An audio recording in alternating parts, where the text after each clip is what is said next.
Boa noite a todos, graça e paz. Estamos mais uma noite reunidos para, embora separados presencialmente, mas juntos no mesmo espírito, no mesmo propósito. Louvar e engrandecer o nome do nosso Senhor e Salvador Jesus Cristo. Estamos nos adequando, nos preparando para, a partir de setembro, darmos início à retomada dos nossos cultos públicos. A princípio, teremos um número reduzido, aproximadamente 20 irmãos poderão participar de cada culto. Os cultos serão realizados de manhã às 9 horas e à noite às 19 horas. Peço aos irmãos que vão se preparando, se organizando, tendo consciência que seguiremos protocolos de distanciamento, o uso de máscaras como algo obrigatório. Enfim, aquilo que os irmãos já estão acostumados nestes 5 meses de quarentena, de isolamento. Irmãos, mas nós em nenhum momento cessamos o nosso culto ao Senhor. Nós nos dedicamos, buscamos a palavra do Senhor, cada um lendo a palavra do Senhor em sua casa, fazendo suas devocionais diárias, orando ao Senhor.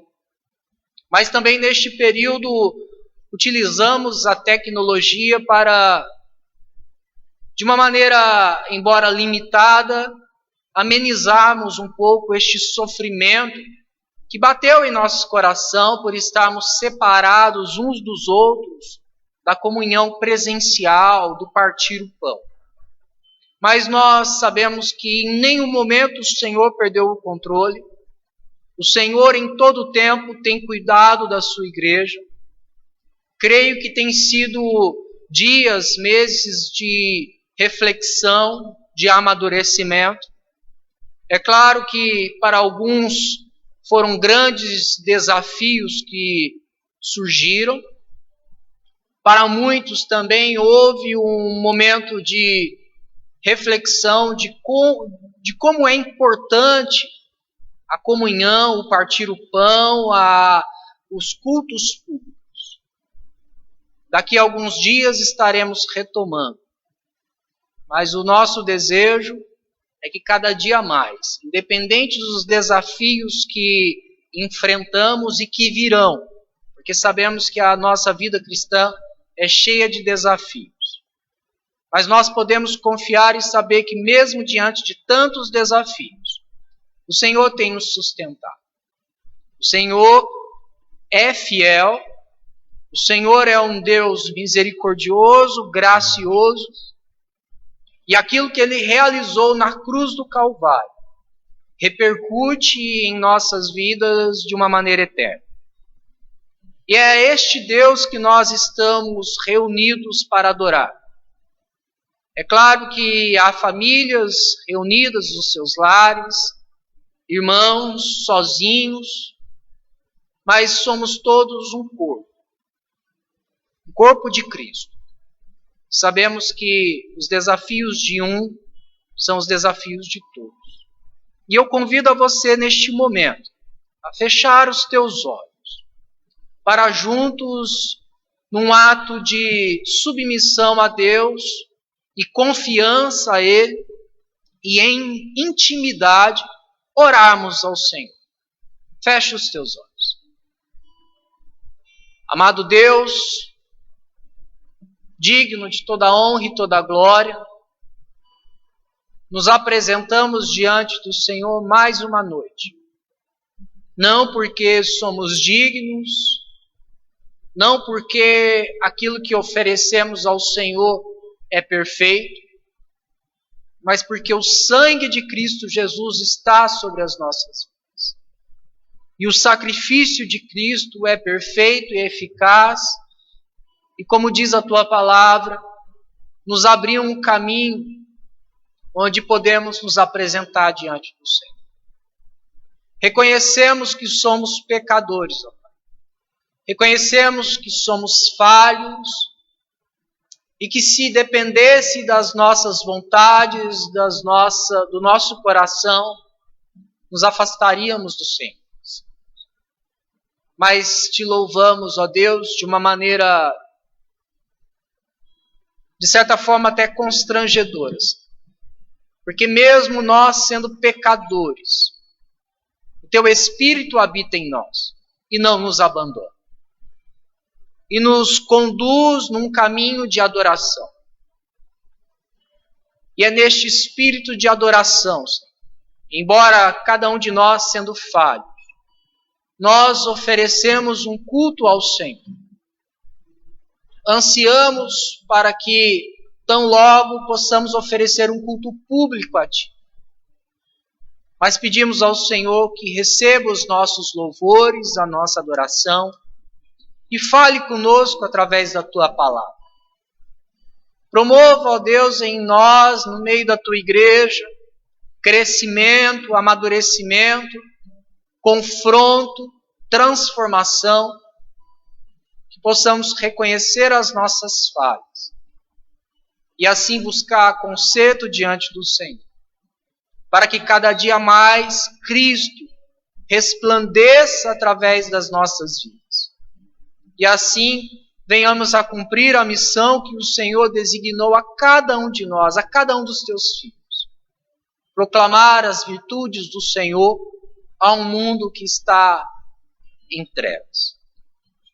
Por isso te louvamos e bendizemos e te agradecemos por esta rica oportunidade que o Senhor nos concede. Oramos assim no nome santo de Jesus. Amém. Amém. Irmãos, quero ler a palavra do Senhor no Salmo 116. Eu convido a todos a abrirem a palavra do Senhor. Salmo 116 diz assim: Amo o Senhor porque Ele ouve a minha voz e as minhas súplicas, porque inclinou para mim os seus ouvidos, invocá-lo-ei enquanto eu viver.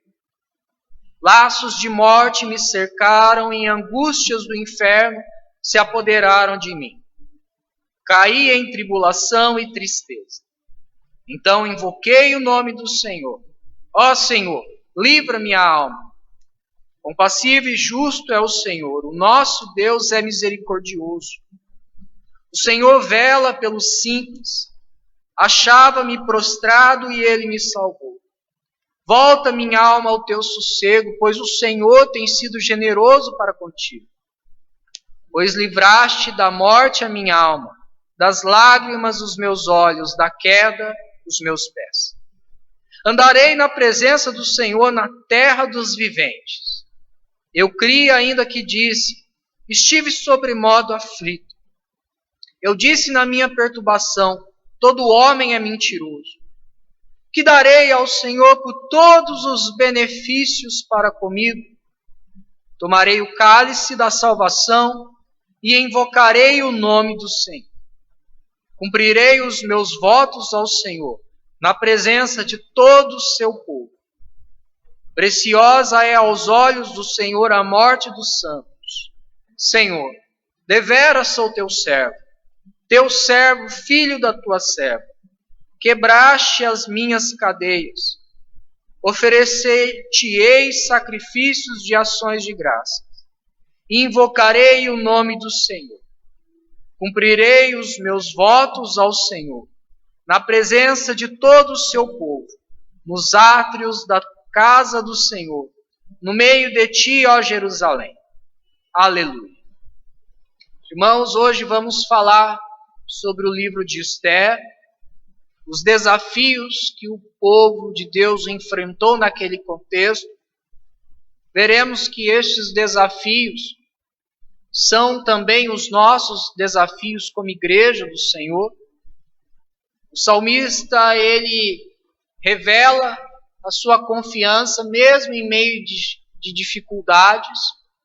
Ele sabe que tem um Deus misericordioso que ouve o seu clamor. Por isso nós estamos aqui. e sabemos que Deus ouve o meu e o seu clamor. E neste momento eu te convido a separar esse tempo para louvar ao Senhor através de cânticos. E logo após os cânticos, faremos a nossa meditação no texto.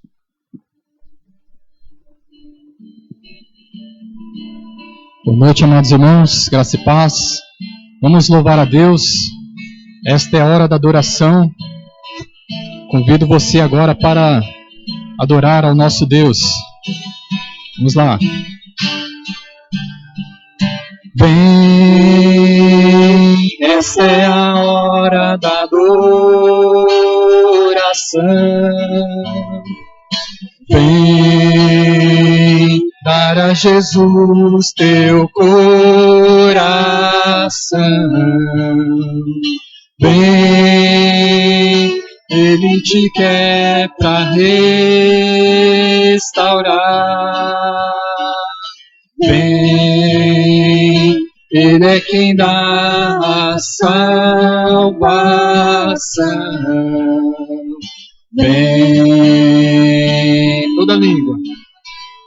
toda língua confessará ao Senhor, todo joelho se dobrará, e aquele que a te receber o tesouro maior terá. Toda língua confessará ao Senhor, todo joelho se dobrará, e aquele que a te receber o tesouro maior terá. Vem, esta é a hora. Vem, esta é a hora da adoração. Vem para Jesus teu coração. Vem, Ele te quer para restaurar. Vem, Ele é quem dá a salvação. Vem, toda língua confessará ao Senhor, todo joelho se dobrará, e aquele que a te receber o tesouro maior terá.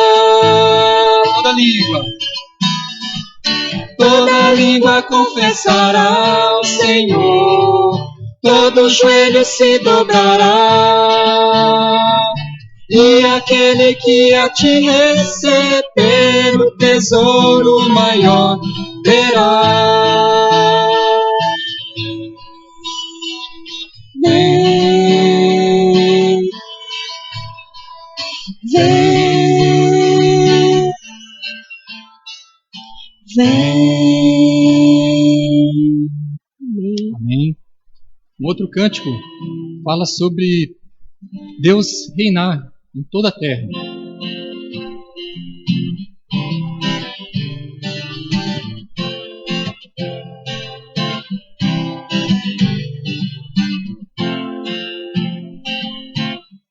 Sobre toda a terra tu és o rei, sobre as montanhas e os pôr do sol.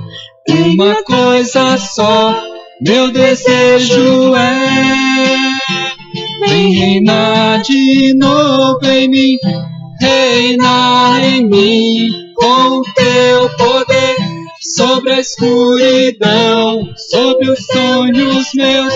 Tu és o Senhor de tudo que sou. Vem reinar de novo em mim.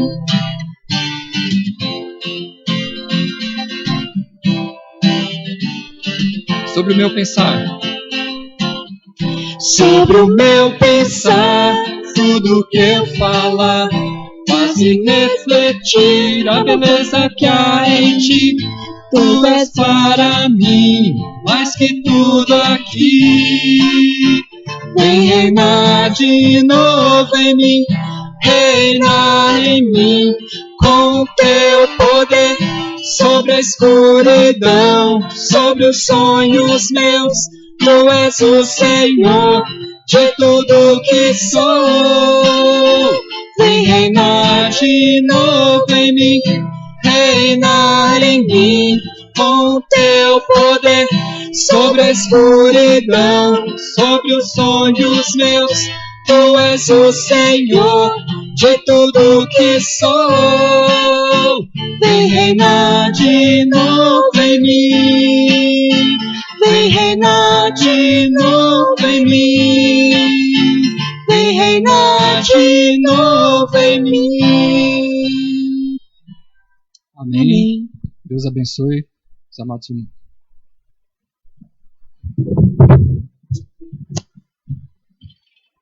Irmãos, vamos para o livro de Esther, dando continuidade às nossas meditações neste livro, lembrando que o contexto de Esther ele se encaixa entre os acontecimentos de Esdras e Neemias.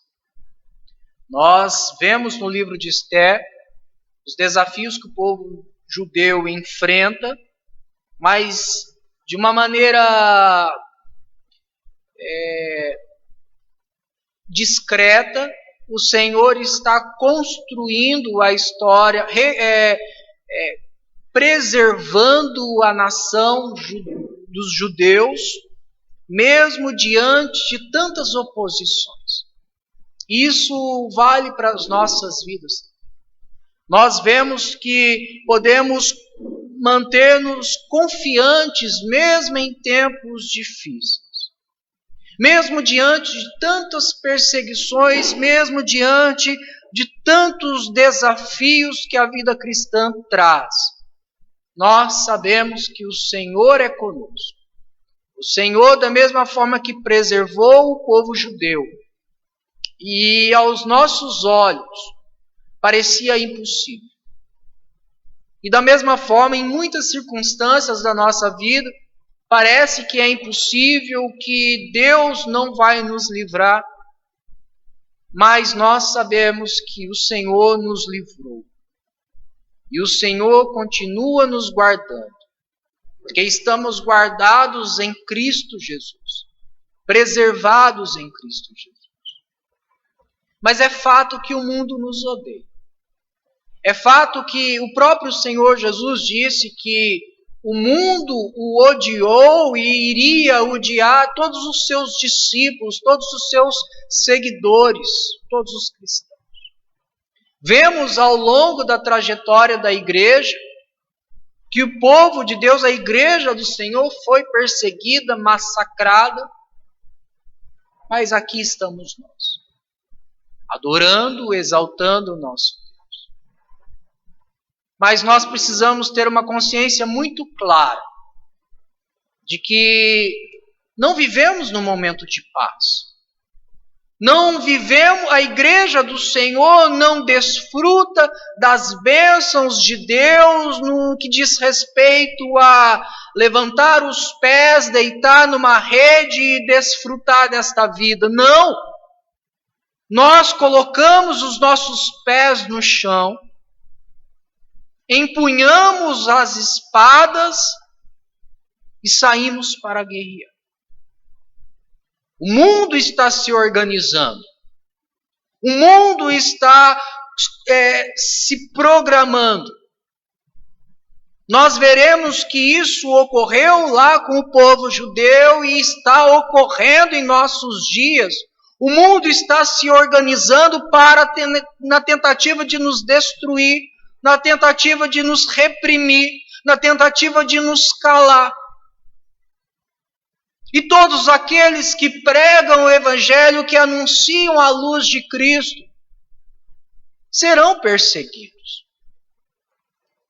Nós não podemos fingir que isso não está acontecendo. Embora vivamos num contexto aqui a nível de Brasil, São José dos Campos, não vivenciamos um contexto de perseguição física. mas as leis estão se organizando. O sistema deste mundo está prestes a declarar guerra. Embora esta guerra já esteja declarada desde o Éden. E nós precisamos nos preparar. E eu gostaria desta noite trazer reflexões que nos ajudam a ter uma postura de reação diante deste ódio do mundo. Como o cristão precisa reagir, como o cristão deve reagir diante de tão grande ódio que o mundo tem sobre tudo aquilo que representa Jesus Cristo.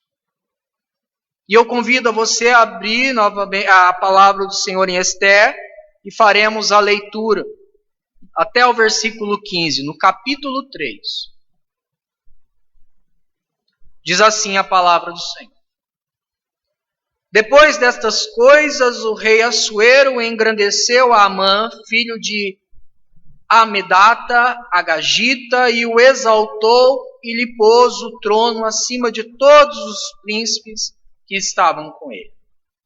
Todos os servos do rei que estavam à porta do rei se inclinavam e se prostravam perante Amã, porque assim tinha ordenado o rei a respeito dele. Mordecai, porém, não se inclinava nem se prostrava. Então os servos do rei que estavam à porta do rei disseram a Mordecai: por que transgrides as ordens do rei? Sucedeu, pois, que dizendo-lhes ele isto dia após dia, e não lhes dando ele ouvidos, o fizeram saber a Amã, para ver se as palavras de Mordecai se manteriam de pé, porque ele lhes tinha declarado que era judeu. Vendo, pois, Amã que Mordecai não se inclinava, nem se prostrava diante dele, encheu-se de furor. Porém, teve como pouco nos seus propósitos o atentar apenas contra Mordecai, porque lhe haviam declarado de que povo era Mordecai. Por isso procurou Amã destruir todos os judeus, povo de Mordecai, que havia em todo o reino de Assuero. No primeiro mês, que é o mês de Nissan, no ano 12º do rei Assuero, se lançou o puro, isto é, sortes perante Amã, dia a dia, mês a mês, até o 12º, que é o mês de Adar. Então disse Amã ao rei Assuero: existe espalhado, disperso entre os povos, em todas as províncias do teu reino, um povo cujas leis são diferentes das leis de todos os povos e que não cumpre as do rei, pelo que não convém ao rei tolerá-lo. Se bem parecer ao rei, decrete-se que sejam mortos, e nas próprias mãos dos que executarem a obra, eu pesarei 10.000 talentos de prata para que entrem nos tesouros do rei. Então o rei tirou da mão o seu anel e deu a Amã, filho de Hamedata, Agagita, adversário dos judeus, e lhe disse: esta prata seja tua, como também este povo, para fazeres dele o que melhor for do teu agrado. Chamaram, pois, os secretários do rei no dia 13 do primeiro mês, e segundo ordenou Amã, tudo se escreveu aos sátrapas do rei, aos governadores de todas as províncias e aos príncipes de cada povo. A cada província no seu próprio modo de escrever e a cada povo na sua própria língua. Em nome do rei Assuero se escreveu e com o anel do rei se selou. Enviaram-se as cartas por intermédio dos correios e todas as províncias do rei, para que se destruíssem, matassem e aniquilassem de vez a todos os judeus, moços e velhos, crianças e mulheres, em um só dia, no dia 13 do 12º mês, que é o mês de Adar, e que lhes saqueassem os bens. Tais cartas encerravam o translado do decreto para que se proclamasse a lei em cada província. Esse translado foi enviado a todos os povos para que se preparassem para aquele dia. Os correios, pois, impelidos pela ordem do rei, partiram incontinenti, e a lei se proclamou na cidadela de Suzã. O rei e Amã se assentaram a beber, mas a cidade de Suzã estava perplexa. Irmãos, nós vemos um homem como Mordecai, a exemplo de Sadraque, Mesaque e Abednego, que não se curvaram diante do rei e foram lançados na fornalha ardente. Vemos o próprio Daniel, que foi fiel e orou mesmo debaixo do decreto de que não deveriam fazer orações, e foi lançado na cova dos leões. Mordecai também, mesmo diante do decreto de se curvar diante de Mordecai, como um bom judeu, ele não se curvava diante de homens e de imagens, apenas diante de Deus. Isso acendeu uma ira tão grande no coração de Amã, mas Amã entendeu que seria pouco o simplesmente matar Mordecai, porque ele tinha autoridade para isso.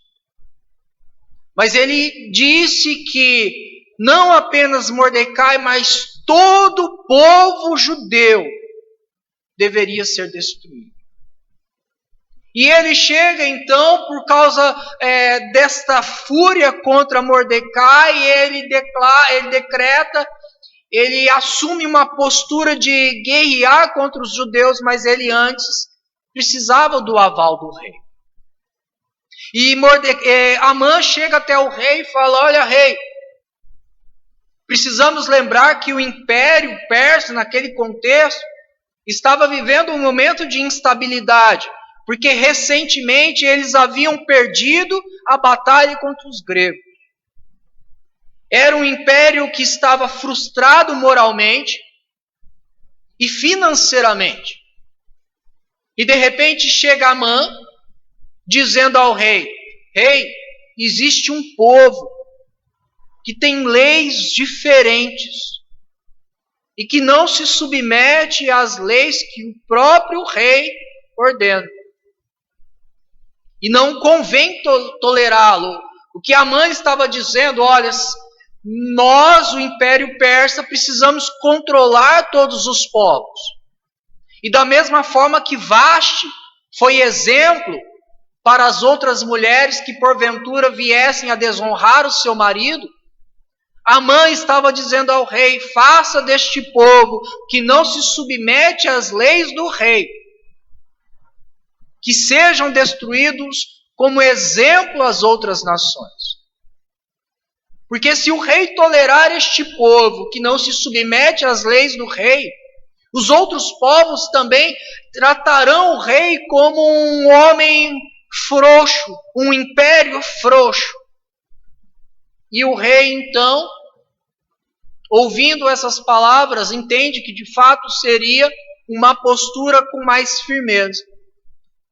Mas Amã, com a sua estratégia, ele encoraja muito mais ainda o rei, dizendo: por cada vida morta dos judeus, eu colocarei, investirei no tesouro do império do rei uma quantia em dinheiro. O rei estava precisando de dinheiro para o seu império e estava precisando demonstrar o seu poderio, o seu domínio, o seu controle diante dos povos. E Amã deu ao rei tudo aquilo que o rei precisava: um motivo e um financiamento. Então o rei deu o aval para que Amã fizesse o que ele bem entendesse com este povo. E Amã então convoca os correios, os decretos, e passam então os correios a entregar cartas em todas as províncias. Imagina chegando uma carta na tua casa, o correio, o Sedex batendo palma, e você vai lá receber, e naquela carta está escrito,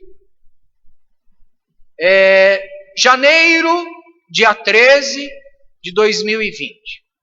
No dia 13 de dezembro, todos os cristãos serão mortos.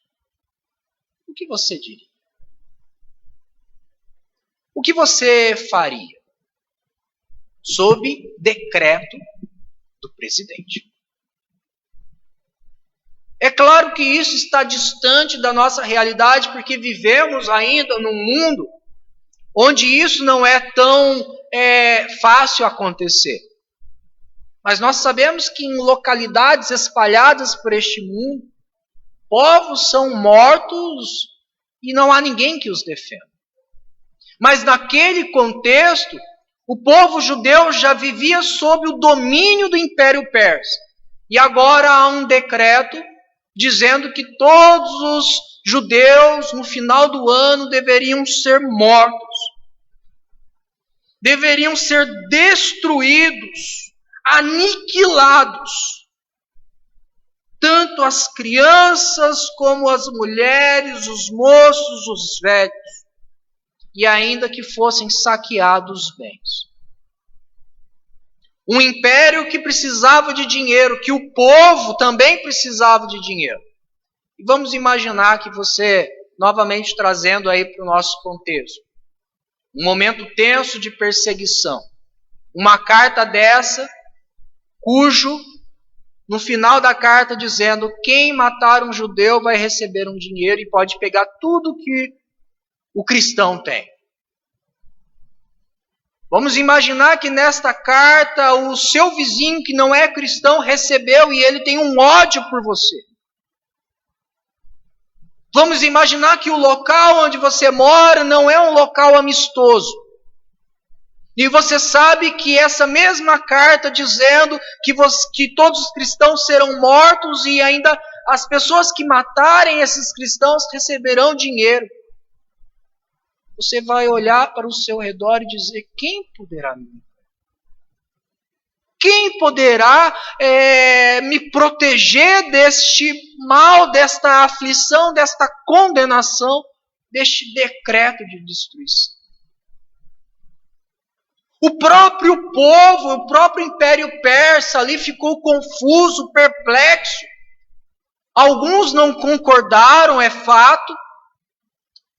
Havia uma amizade entre os judeus e os persas, entre outros povos. Alguns ficaram indignados. Como pode isso, o rei, querer matar os judeus? Mas existiam muitos que apenas toleravam os judeus, mas esperavam uma oportunidade para fazer parte desse genocídio. Nós vemos um correio, aqueles homens impelidos pela ordem do rei para que espalhassem o decreto de uma maneira rápida, de uma maneira abrangente, para que todos tivessem consciência que no final do ano todos os judeus seriam mortos. Enquanto alguns ficavam perplexos, o rei Amã bebia e desfrutava de um banquete. Como aqueles homens que estão coordenando o mundo, controlando o mundo, vendo o caos no mundo e estão dando risada, vendo que o plano está dando certo. Esta é a realidade que nós hoje, como igreja, estamos vivenciando. Nós precisamos entender que da mesma forma que Cristo foi odiado por ser fiel a Deus e por não se submeter à corrupção religiosa naquele contexto, da mesma forma que os discípulos, ao pregar o nome de Cristo, eram perseguidos porque a pregação consistia em expor o pecado do povo.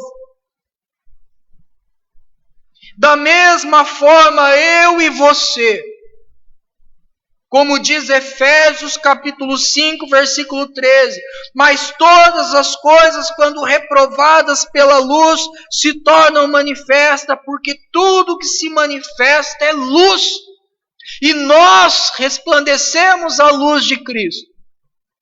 Nós temos esta obrigação de resplandecer a luz de Cristo e expor o pecado dos homens para que eles se arrependam e se convertam e aceitem a Cristo como seu único e suficiente Salvador. Por isso que o apóstolo Paulo, neste mesmo trecho, ele diz: desperta, ó tu que dormes. Porque o mundo está em trevas e nós não podemos esconder a luz de Cristo. É por isso que o mundo tem pressa de nos destruir. É por isso que o mundo odeia os cristãos. Nós hoje, não sei quantos acompanham a política, as coisas que estão acontecendo em nosso país, a polaridade que está, os debates que estão ocorrendo, de um lado os conservadores, de outro lado os progressistas. Eu não quero entrar em detalhes nessa questão, e eu sugiro que os irmãos pesquisem, acompanhem o que está acontecendo em nosso país. As coisas estão se afunilando, o mundo, não apenas o Brasil, mas o mundo está se convergindo para cada dia mais pressionar o povo de Deus, fazer com que nós nos calemos, impedir que nós preguemos o nome de Cristo Jesus, nos chamando de preconceituosos, nos chamando de intolerantes, nos ridicularizando, nos atacando com todas as injustiças. E nós, o que nós estamos fazendo? Estamos pedindo o que para Deus? Quais têm sido as nossas orações? Pelo que nós estamos pedindo no meio de uma batalha como essa? Bênçãos terrenas, prosperidade financeira. O que isso vai servir quando o decreto for manifesto de que nós devemos ser destruídos? O que isso vai valer? A quem nós iremos recorrer? Aos juízes? Aos magistrados? Aos governantes? O que nós devemos fazer? Quais devem ser as reações do povo de Deus contra o ódio do mundo? E eu quero destacar 3 reações. Primeiro, mantenha-se firme na fé, na doutrina de Cristo Jesus. Um dos motivos pelos quais o rei se deixou levar pelo decreto, pelo conselho de Amã, é que aquele povo não se curvava às leis do rei. Não obedecia às leis que o rei estabeleceu. Nós precisamos separar. Nós temos as nossas obrigações como cristãos e como cidadãos, de cumprir as leis que regem o nosso país. Mas em nenhum momento temos a liberdade para infringir um só mandamento do Senhor, ainda que nos custe a vida. Por que isso é tão importante permanecermos firmes? Por que é tão importante nós ficarmos firmados e convictos daquilo que nós acreditamos, na nossa fé, nas doutrinas que Cristo estabeleceu? Porque exatamente não são nossas leis, não são qualquer lei, mas é a lei de Deus, as doutrinas de Cristo. Efésios, capítulo 3, convido aos irmãos a abrirem lá.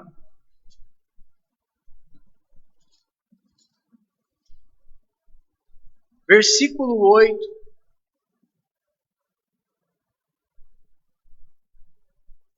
A mim, o menor de todos os santos, me foi dada esta graça de pregar aos gentios o evangelho das insondáveis riquezas de Cristo. Por que é tão importante nós permanecermos firmes na doutrina? Porque a doutrina consiste em anunciar Cristo, em revelar o pecado e apresentar salvação. Se o povo de Deus, que foi chamado para esta missão, abrir mão destas leis, dessas doutrinas, desta fé, para que servirá a nós? Seremos uma vela apagada numa noite escura? Seremos uma lanterna bela, cheias de ferramentas, de tecnologia, mas sem energia? Nós precisamos entender que fomos chamados para apresentar Cristo. E a mensagem de Cristo vai expor o pecado das pessoas. Não fomos chamados para acusar as pessoas. Não é nossa tarefa. Nossa tarefa é pregar a Cristo.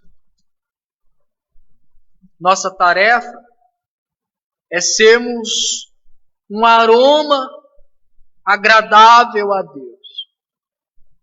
Para aqueles que aceitam Cristo, mas também um aroma de morte para aqueles que rejeitam a Cristo.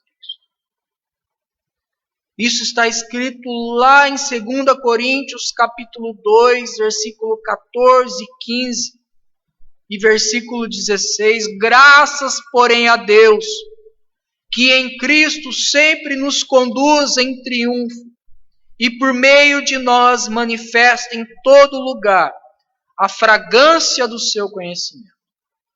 Porque nós somos para com Deus o bom perfume de Cristo, tanto nos que são salvos, como nos que se perdem.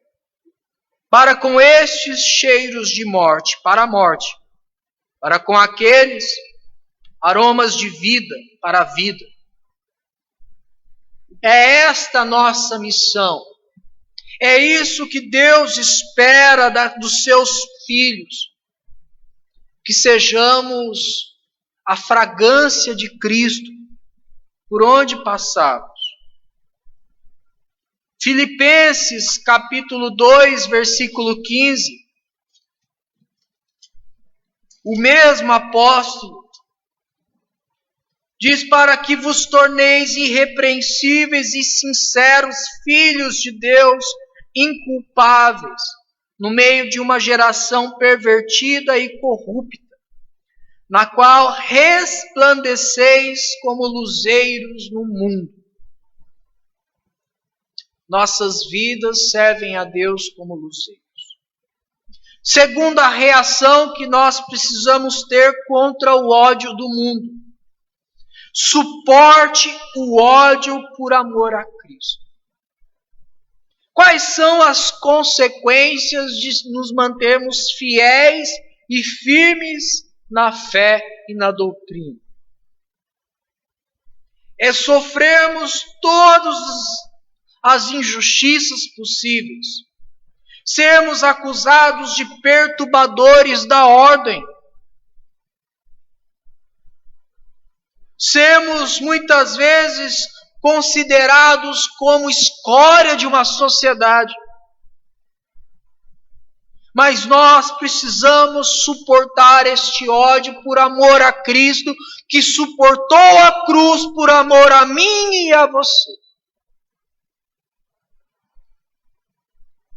ainda que sobre nós pese o decreto para que se destrua, mate e aniquile. Sobre nós pesa muito mais o sangue de Cristo. O próprio apóstolo Paulo disse que as nossas leves e momentâneas tribulações não podem se comparar com o peso eterno de glória em Cristo Jesus. Nós não podemos ceder às pressões, mas suportar, porque o amor de Cristo nos constrange. Nós precisamos permanecer firmes, cumprindo bem o nosso papel como cidadãos. Quem há de vos maltratar se fordes zelosos do que é bom? Mas ainda que venhais a sofrer por causa da justiça, bem-aventurados sois. Não vos amedronteis, portanto, com suas ameaças, nem fiqueis alarmados. Antes, santificai a Cristo como Senhor em vosso coração, estando sempre preparados para responder a todos aqueles que vos pedirem a razão da esperança que há em vós. Nós somos odiados e seremos odiados, e assim deve ser por sermos justos, por seguirmos a justiça de Deus. Mas se você é odiado e perseguido por transgredir as leis, me desculpe a expressão, bem feito. Mas se você é fiel ao Senhor e ainda assim é perseguido, persevere. Permaneça firme. Se você percebeu que está sendo perseguido por algo falho em sua vida, conserte. Não dê mau testemunho. Elimine tudo aquilo que possa servir como blasfêmia contra o seu Senhor. Busque viver em santidade e em justiça, fazendo as coisas certas, sendo zelosos pelo que é bom, como diz o apóstolo Pedro em sua primeira carta. Nós precisamos entender que o mundo vai nos considerar como aqueles que devem ser destruídos por um bem maior. Se nós destruirmos os cristãos, o mundo será melhor. Nós vemos um relato parecido lá em Atos capítulo 19, quando o apóstolo Paulo pregava contra a idolatria, e um certo homem que trabalhava como artífice, e ele fazia esculturas da deusa Diana, e ele disse àqueles outros comerciantes: se este homem começar a pregar contra Diana, nós iremos à falência. E aqueles homens então começaram a pressionar Paulo, expulsar Paulo da cidade, porque eles tinham algo a zelar, a sua vida financeira, a sua cultura, a sua idolatria, o seu pecado. Nós vemos que Paulo foi tido como morto, em algumas ocasiões foi apedrejado. Tudo porque ele era tido como um tagarela, como alguém perturbador da ordem, da paz. Nós muitas vezes somos tidos como perturbadores e muitos dos nossos irmãos foram entregues para servirem como espetáculos em meio às feras. Muitos cristãos, por permanecerem firmes, foram jogados a leões, foram destruídos, destroçados, estraçalhados por gladiadores, crianças, mulheres. E Hebreus, O autor de Hebreus nos encoraja, lá no capítulo 12. Ora, na vossa luta contra o pecado ainda não tendes resistido até o sangue. Vocês ainda não foram jogados às feras e já estão tentando fugir. Vocês ainda não foram tidos como espetáculos e já estão pensando em desistir. Perseverem, suportem o ódio por amor a Cristo, porque Cristo, mesmo diante da cruz do Calvário, mesmo num ato de profunda agonia, onde ele clamou a Deus por misericórdia, todavia ele se submeteu à vontade do Pai. Nós não queremos ser perseguidos. Nós não queremos ser pressionados. Mas se esta é a vontade de Deus, que permaneçamos firmes em sua doutrina, para que o nome dele seja glorificado e exaltado, ainda que a gente venha sofrer por causa disso, que assim seja. Terceiro e última reação contra o ódio do mundo. A primeira, mantenha-se firme na fé, na doutrina. Segundo, suporte o ódio por amor a Cristo. Terceiro, não crie expectativas de melhoras no mundo. O mundo não vai melhorar. O mundo não vai nos aceitar. O mundo não vai pegar leve com isso. O mundo ainda não nos destruiu porque existem algumas barreiras que os impedem. Ah, mas Deus vai nos guardar. Quantos irmãos nossos estão neste momento sendo destruídos, mortos por causa da sua fé?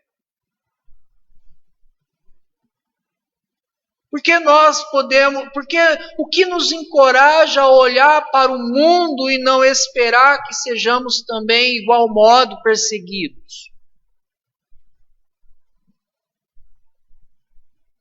Ah, mas Deus é a minha proteção e a minha fortaleza, sim. Nós estamos guardados em Deus e nada pode nos tocar se não for pela permissão de Deus. Mas nós precisamos entender que as provações desta vida, Deus usa para abençoar o seu povo. Diante disso, eu preciso entender que o mundo já está entregue a si, está caminhando a passos largos para a autodestruição diante do justo juiz. Mas neste processo eles querem destruir, fazer maldade para o povo de Deus. Recentemente, eu gosto muito de brincar de Ludo, não sei quantos conhecem, um jogo de tabuleiro, onde o objetivo é você dar a volta com os pininhos e chegar com os seus pininhos na casinha lá no final. Só que no processo existem mais 3 participantes que também têm o mesmo objetivo e fica um tirando a pecinha do outro e levando de volta para o início. E eu lembro que recentemente estava eu, meu pai e a Suelen brincando e eles já estavam disputando para ver quem dos dois iam ganhar. E eu estava ainda com as minhas 4 pecinhas lá no início. Eu sabia que não seria possível ganhar. E eu pensei, já que eu não posso ganhar, então eu vou atrapalhar vocês. E a Suelen mencionou uma coisa que me chamou a atenção. Ela falou, este é o pensamento do diabo. Ele sabe que já está destruído, ele sabe que não vai vencer, mas quer provocar estrago. E muitas vezes nós estamos achando que o mundo está a 1000 maravilhas, ou está um mar calmo, mas como um rio que nós olhamos aquela água corrente por baixo, nós não percebemos o turbilhão que está lá. Nós vivenciamos uma batalha espiritual organizada, orquestrada e financiada pelos poderosos deste mundo. É claro que não se comparam ao poder de Deus, mas eles querem fazer estrago. Nós estamos aguardando o dia 13 do mês 12, que é o dia do juízo final, o dia que o Senhor virá e arrebatará a sua igreja. O decreto está circulando. O mundo está se preparando para nos destruir lá naquele dia. E é fato que muitos de nós sofreremos. Mas o Senhor virá com intervenção, nos dando a coroa da salvação e da vida eterna. Mas o processo é doloroso. Que venhamos a permanecer firmes, suportar o ódio por amor a Cristo e não criar expectativas de que o mundo vai melhorar. Essa é a reação que se espera de um cristão. Não brigue, não esperneie, apenas confie no Senhor e permaneça-se firme, da mesma forma que Mordecai permaneça-se firme nas leis de Deus, porque o Senhor está nos preservando, o Senhor está nos guardando para o último dia, e lá não haverá dor, pranto, luto, e nós viveremos eternamente na alegria da presença de Deus. Amém? Vamos orar. Senhor nosso Deus, mais uma vez nos colocamos diante de Ti, clamando ao Senhor que venha fortalecer a nossa fé. Não nos deixe desanimar, não nos deixe mercandejar o Teu Evangelho, vacilar em nossos passos, mas permanecermos firmes em nossa fé e na doutrina de Cristo Jesus. Porque nós temos uma missão a cumprir, resplandecer a luz de Cristo, para que os salvos se manifestem. Senhor, nos dá força, coragem, ousadia no Espírito Santo para suportarmos o ódio deste mundo contra a nossa fé. Confiantes no Senhor, consciente de que sofreremos injustiças, consciente que está se organizando uma batalha contra as nossas vidas. Não nos deixe criar expectativas e esperanças neste mundo, ainda que por um momento venhamos a desfrutar de bonanças e mar tranquilo. Mas que possamos lembrar, ó Deus, que nas profundezas deste mundo há águas fortes, ó Deus, que estão se preparando e se organizando para nos perseguir. Nos ajude, Senhor, a confiar e saber que no último dia o Senhor dará o livramento ao Teu povo. Mas até aquele dia, ó Deus, que venhamos a cumprir a nossa missão nesta terra. Levanta o Teu povo, desperta o Teu povo, ó Pai. Nos ajude a resplandecer a luz de Cristo, para que cada dia mais, ó Deus, não sejamos nós, mas Cristo através de nós. É assim que oramos, e te bendizemos no nome santo de Jesus. Amém. Irmãos, antes da bênção final, quero passar alguns avisos. Nós estamos nos organizando para levantar mantimentos para ajudar famílias que estão passando por necessidades. Se você se comprometeu com algum item da campanha que foi divulgada lá no grupo de WhatsApp da nossa igreja, que você se disponha a permanecer firme neste propósito, de uma maneira mensal. Se você deseja se adequar a alguma coisa, se a princípio você não entendeu esta campanha, procurem os líderes da igreja, peçam maiores informações, pergunte como você pode ajudar de uma maneira mais efetiva. O segundo aviso é que nós estamos nos organizando também para o retorno no mês de setembro, como eu disse no início. Nós já estamos aqui no ambiente da igreja, nos organizando, fazendo os testes, mas existem algumas coisas que os irmãos já podem fazer aí na sua casa. Se disciplinarem e se adequarem a estar aqui na igreja, seguindo as orientações que os irmãos já estão cientes. O uso de máscaras. Aqui nós teremos à disposição o álcool para fazer a higienização das mãos.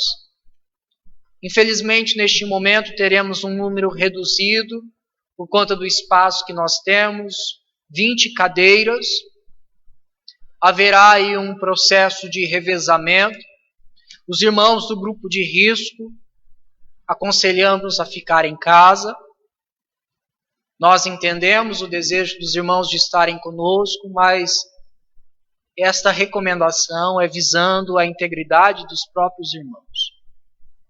Oramos para aqueles que estão despreocupados e achando que não há perigo, que entendam que muitas vezes você pode ser o vetor para transmitir esta doença para outras pessoas.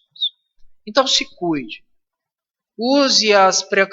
Tome as precauções. E se você vier para a igreja e perceber que não está bem, que não se sentiu bem durante o dia, não venha. Adore a Deus aí de casa.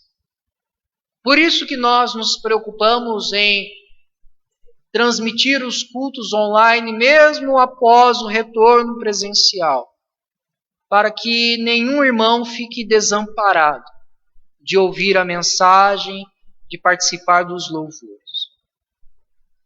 Amém, irmãos?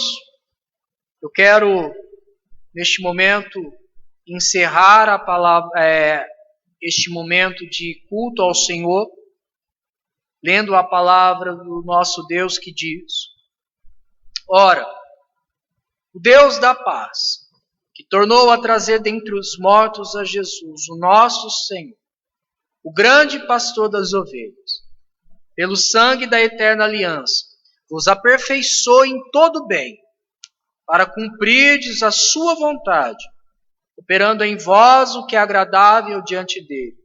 Por Jesus Cristo, a quem seja a glória, para todos sempre. Amém. Deus nos abençoe e até quarta-feira, se assim o Senhor nos permitir.